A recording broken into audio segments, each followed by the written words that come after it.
అమ్మా వాళ్ళు తీసుకుంటాం కాదండి, మన ఆలోచన కూడా మారిపోయిందండి. ఎవరు తింటలేదండి? నేను పని చేసేవాడు తినడా అంటే వాడు ఎక్కువ వీడు తక్కువ, అందరు తినేవాళ్ళే కదా. అందులో తప్పు లేదు అని ఆలోచనలోకి మనం వచ్చేసామండి. అది పాపమే, కానీ ఆ పాపాన్ని కూడా మనం ఎలా తీసుకుంటున్నాం?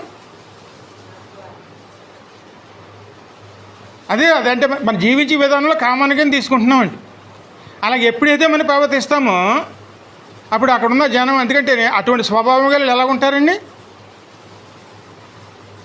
ఇష్టానుసారంగా వాళ్ళు చేయటం మొదలెడతారండి.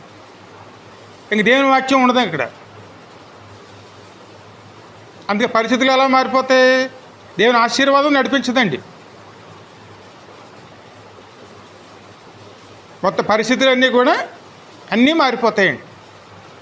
అందుకే ఇంటిలో కానీ దేశంలో కానీ ఎక్కడైనా సరే వాక్యం కనుక కొరత అయితే, వాక్యం నడిపించకపోతే పరిస్థితులు అన్నీ కూడా తలకిందులు అయిపోతాయండి.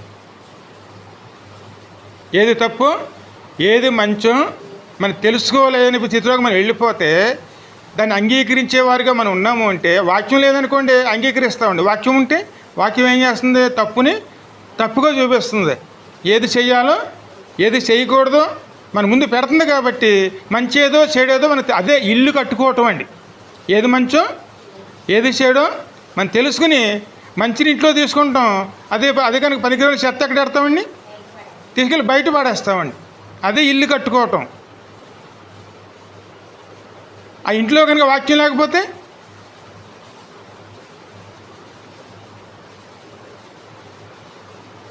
ఇంకా ఆ ఇంటి పరిస్థితి ఎలాగుంటుంది?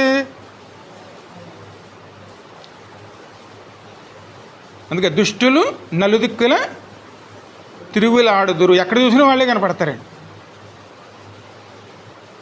గంజాయిలు తాగుతారు, ఇష్టానుసారంగాను మీద పడి కొడతారు, ఆడపిల్లలు కనపడితే ఇబ్బందులు పాలు చేస్తారు. ఆఖరికి నగలేదని వేసుకెళ్తే లాక్కు పట్టుకుపోతారు. తప్పు కాదు.